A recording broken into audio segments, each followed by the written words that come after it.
As you probably know all too well, Ladder in this game can be an absolute beast. It is a monster. It can be atrocious. It can be so much fun, but it can also be so frustrating and so unforgiving. So it kind of funnels us into playing particular decks or archetypes or win conditions because a lot of succeeding on Ladder, unless you're a really good player, is based on your card levels. So for me, I requested my Hog a lot. It was my first rare card maxed out, so I was kind of stuck on Hog decks for a long time.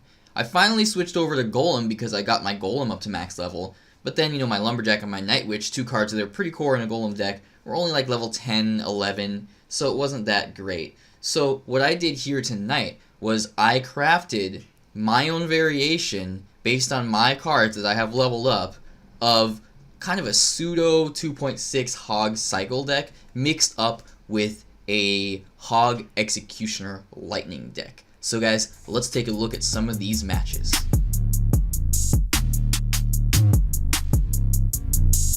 To start us off here, we're actually going to be going up against the 2.6 Hog Cycle deck. As you can see in the top left corner of the screen here, this deck costs an average of 3.3 elixir. So it is not as cheap as 2.2. It's not as expensive and heavy as maybe Hog Executioner, but it's kind of right in the middle there. It is essentially a cycle deck because you do have cheap cycle cards in there. Don't discount it as being a cycle deck, but it's not as speedy and low elixir cost as the classic 2.6 is. So it's kind of a combination of both, as I mentioned in the intro. Now, it was self-theorized, it was self-crafted, and really the card levels helped me pick a lot of my cards. So I started with like the 2.6 Hog Cycle deck and worked from there. I was like, okay, my Musketeer is under level, but I've been requesting Wizard like crazy. He's level 12 now, almost maxed out. So I'm like, okay, I'll put a Wizard in there instead of Musketeer for my range support. A little bit more expensive, so it's definitely going to be a little bit pricier, more expensive of a deck to begin with. Then I thought, okay, if I got the Wizard in there, yeah, my cannon is pretty high level. I could have it maxed out if I invested the gold into it, but why not put a Tornado in there instead? Now, my Tornado is only level 11, but Tornado is one of those cards that it's still decent even when it's under leveled, because although it may not do that maximum damage that it would do at a higher level, it still does that same effect of pulling units to the center. Just like Freeze now does the same freeze duration for any level, even if you have freeze under leveled, you're still going to get that 4-second freeze. Unless by the time you're watching this video, they tweak it again because they've changed it so many times.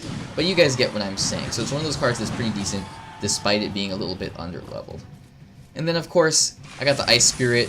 And instead of the skeletons, I was like, rather than invest in upgrading my skeletons, I'll just play bats. I like bats a lot, and they're kind of a go-to replacement for skeletons or a cycle card to begin with. They play a slightly different role than the skeletons because they're air units, they're not melee units. They instantly die to zap for an equal trade, so they make it kind of a zap bait card. And they can attack air, but they don't distract ground units, so they can't be used to distract like a P.E.K.K.A. or a Prince or something like that. So it's kind of got its ups and downs. It also costs a little bit more. For my mini tank, I decided I would use the Knight, again because I had the Knight over leveled, and the Ice Golem is a rare, so I'd have to request a bunch to get it maxed out. And then for my spells, I just used my 2 max spells, and my 2 favorite spells, which would be Zap and Lightning. Of course, the Tornado not counting as one of those spells. That's kind of my defensive structure in a way, and also my synergy with the Wizard there. And then, of course, you got the Hog Rider as the win condition, and I think that pretty much sums up the deck. Now, there are a lot of card replacement potentials in this deck, and I will talk about that kind of towards the end of the video. So if you're looking for card replacements and you want to hear that, skip ahead towards the end and see if you can find it there. Alright, guys, let's go ahead and jump on into another replay before we continue talking about the deck here. Now, as I mentioned, it is very fast, it is very speedy because of all your cycle cards. So if you're trying to cycle back to your win condition or your Tornado for defense or whatever, you got your Ice Spirit, you got your Bats, you got your Knight, you've got your Zap, you even got your Tornado, a little bit more expensive, the Knight and the Tornado being 3 elixir, but they're still pretty cheap in, the big scale of things. So it is speedy if you need to cycle back to your Hog really quickly. Again, not as speedy as some of the alternatives, but it gets the job done. You can cycle back very fast. That being said, it does have heavier defensive potential than 2.6, I feel like personally, because you aren't relying on really cheap cards only. You've got that Wizard and Tornado, which can be really seriously deadly. Like, that can do some insane damage. And if you like Executioner, run Executioner. It'd work out just great in this deck, just fine, no problem at all.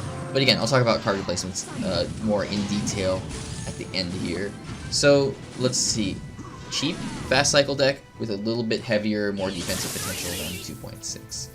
Now, it does have a lot of splash synergy, mostly just focused around the Wizard and the Tornado. So that's kind of like the Exenado in theory, in a nutshell, like why it's so strong. Wizard Tornado is very similar because it's a very similar roll cost 5. The Wizard does, just like the Executioner. It does splash damage, so it synergizes with that Tornado really well. It just works out great, guys. So you can use it on defense. It shuts down all kinds of things, you know, because the Wizard does an insane amount of damage and has huge splash damage now. So if they've got a big beatdown push going, you put your Knight in front to distract everything, and then you Tornado it all together and let the Wizard just go to town and blow it all up. You'll be surprised how much damage output you can get there with that Wizard. Now do be careful because he's not as tanky as the Executioner. He does die to Fireball plus Zap or Fireball plus Log. Or in this case, since he's only level 12 on my account, if they have a max level 13 Fireball, he'll instantly die to the Fireball for a positive elixir trade for them, and some damage on the tower. So it kind of does have that downside compared to the Executioner, but it's still a pretty good card. It works out great in this deck. Now the Tornado, let's talk about that splash energy a little bit more. It's not only the Wizard, you've also got the Ice Spirit and the Zap. So with that Tornado, you can Tornado everything into the center, and you can actually freeze it all at once, and you get some pretty good damage output for only one elixir with your Ice Spirit, if you time it correctly. You can also do things like Tornado plus Zap will completely shut down a minion horde, not leave it with a sliver of health so that your Princess Tower can finish it off, you know, because then you risk your opponent sending in like a Miner or something to tank for it, and just destroying your tower. The Tornado plus the Zap will completely destroy that for an equal elixir trade. Now the Tornado is also great on defense, as you guys probably know. It's not only used to clump things up together on defense or, you know, clump things into the tower on offense. It can be used by itself as a solo defense tool. Like right there. What I did there is I pulled the Goblin Barrel into the King Tower, and then now if I were to place the Goblin Barrel, or excuse me, the Tornado, 2 tiles to the right of the left tower or 2 tiles to the left of the right tower, then it would pull all of those goblins in to the Tornado, to the center of the Tornado, before any of them could do any damage to the tower. So it has that huge defensive utility because you can use it to pull Hog Riders, Goblin Barrels, even like Valkyries and Bandits and things into your King Tower, thus activating it, making it a lot easier to defend for the rest of the game. And, you know, you guys probably know this strategy by now, but really quickly, if you activate the King Tower, your King Tower, with your opponent's Hog, and then you put the Tornado right in that nice, perfect, sweet spot right in the center of the map every time from then on, you can shut down that Hog completely, 100%, without it getting any damage off onto your tower every single time, as long as you time and place that Tornado perfectly. Because the 2 Princess Towers, plus the King Tower, plus the Tornado, will be enough to destroy that Hog every single time. Assuming that it's not supported. As you saw in, I think, the first replay, he often sent his Hog in with the Ice Golem. That didn't work because then the damage is split onto the Ice Golem, and the Ice Golem's a little bit heavier, you know, so the Hog might get in the way or get, you know, get stuck behind the Ice Golem and not get pulled as much by that Tornado because it's got that heavier unit in front of it. Alright guys, what else did I want to talk about? Tornado, it's great. Let's talk about card replacements. There are a lot of card alternatives, is what I'm trying to say, in this deck. So let's just go from the top. Ice Spirit, not much to replace it with. You could run Skeletons if you preferred, but you got the Bats in there as kind of your cheap cycle attacking card, so I would keep the Ice Spirit in there. It's pretty core in most cycle decks. If you're going to run a cycle deck, you need the Ice Spirit. It only costs 1. It's a common card, so it's easy to level up, so I would not replace that with anything other than maybe another real cheap cycle card like Skeletons or Spear Goblins or something like that. For Zap, a lot of replacements, guys. I only run Zap because, oh, look at that terrible lightning, by the way. I want to point that out. That was a mistake. I didn't mean to do that, but it works out okay. I only run Zap because of the card levels. If you are trying to stay with the current meta, you could totally run Giant Snowball. If you want to stay classic to the 2.6 classic version, you can run Log. Maybe you like Barbarian Barrel. It's not as good as it was for a while, but it's still a really great card. That's totally fine. Just put another light spell in there.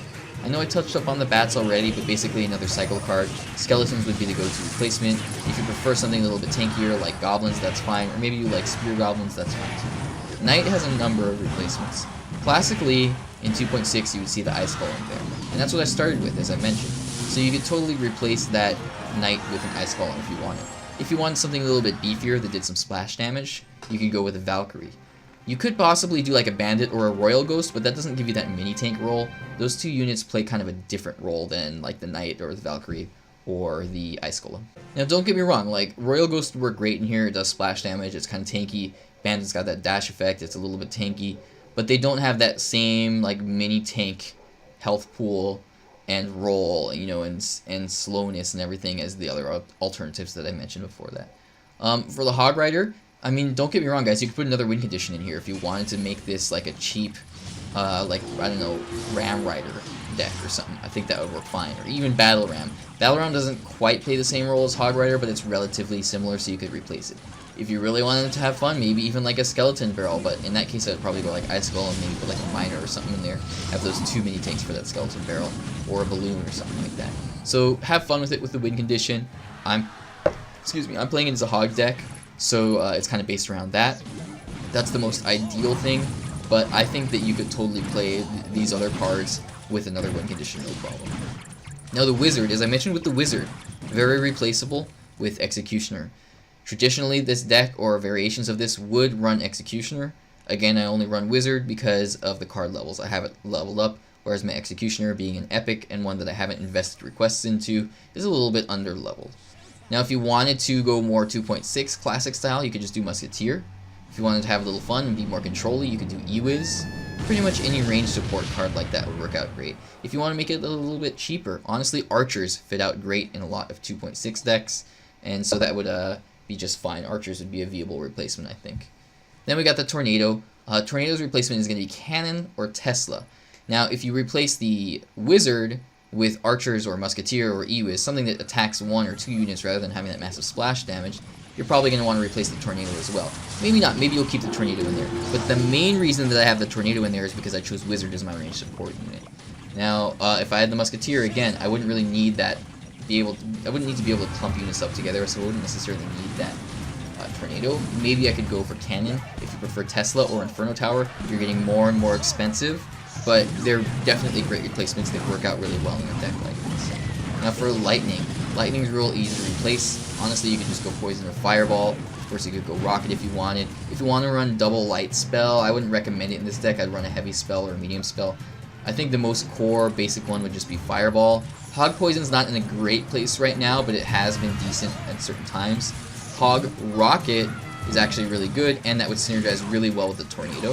So if you're going to stick with the Tornado and the Wizard, and you're looking for an alternative for Lightning, I would definitely recommend either the Rocket or the Fireball, because you can pull everything into the center and then rocket it or Fireball it. It's really satisfying to shoot a rocket out into the middle of nowhere and watch your opponent wonder where you're shooting it, and then Tornado everything at the right time at the last second into the center area where the rocket's about to hit, and then watch everything just explode by that rocket. You can get a massive positive elixir tree. I know it costs a full 9 elixir, guys, but I'm telling you, it's really satisfying, and you can shut down like 10 or 20 worths elixir of a push with that Rocket Tornado combo. Now, as far as opening moves, guys, it is a cycle deck. I don't really like opening, or I do like opening. I don't really like waiting for my opponent to open. That's just a personal preference. It is a fast deck, so you can put stuff down early. You can try to apply the pressure. Maybe you're hoping that your opponent has the 86% load bug, if that's still a thing, and you know, they don't have enough RAM on their phone or whatever. And then you send in your Hog aggressively before the elixir bar is even full. Like, you can afford to do that with this deck. It does have a lot of defensive potential, and it does have a lot of cheap cards, so it's relatively forgiving compared to some other decks. You know, if you're playing a really heavy deck and you invest a little bit of elixir in the wrong place, that can, you know, throw you out of whack and ruin the whole rest of your game. But it actually works out quite well in this deck because it's relatively cheap. It's a little bit more forgiving than some other decks. So that's kind of what my mindset is for opening moves. I like cycling Ice Spirit in the back. I like cycling Bats in the back. I like cycling Knight in the back. Wizard in the back's a little bit risky. It's like your heaviest card, and it can die to Fireball or Lightning or Rocket, and then they get damage on your tower. It's just not really ideal. You can see there that's a good example of the Wizard supporting the Hog really well, blowing up the Goblin Gang and finishing off the tower there. So that's my thoughts for opening moves. Usually cycling things at the back or putting an aggressive Hog at the bridge. You can also open with like a Hog plus Ice Spirit, or just Ice Spirit at the bridge to see what they have there. So we can see here, every time that he's got that Inferno Dragon, I've got the Wizard there to counter it, to attack air. Wizard's doing a great job here too of shutting down those fire spears before they can connect to anything, because he one-shots them. I do have to watch out for his Mega Knight. Not that big of a deal because I have my regular Knight. And if you guys know a thing or two about Mega Knight, it's pretty easy to counter with a beefy single unit, like a Knight or a Valkyrie, because the Mega Knight really shines in its splash damage. So attacking a single unit, it doesn't do too much damage, so the Knight's able to shut it down for like a massive positive elixir trade. Now he invested a little bit more in his Mega Knight there to support it. I invested a little bit more in defense, so the numbers kind of got thrown out of whack a little bit. But either way, you know, you're looking at a 3 for a 7 trade. Like, that's insane, right? That's a +4 positive elixir trade. I had to think about that for a second there because I'm absolutely terrible at math. I have a bachelor's degree in English, but I can't do, you know, 7 minus 3 in the top of my head. I'm just kidding, guys. Alright, so let's see here. On defense, I have the bats, and I know that I can't do too much to answer those barbs, but actually the tornado plus the bats does a great job. And that's just a good example of the tornado being used on defense in a non-traditional way. Not something that you see too often because the E-barbs are a little bit heavy. They're kind of hard to pull with the tornado. But that plus the bats bought enough time for the bats to do enough DPS to destroy those E-barbs. Because bats, I'm telling you guys, and you probably heard it on CWA, they're not OP or anything, but their DPS output is pretty insane. Like, they can do a crazy amount of damage. So that's one of the main reasons that I like bats over skeletons.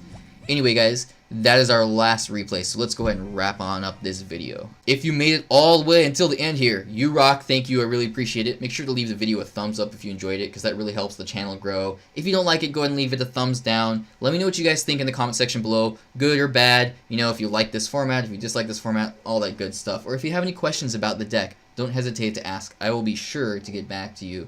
You can always contact me on any of my social media things about a deck, or you can also just leave a comment on the comment section below this. Anyway, thanks so much for watching, guys, and have a good night.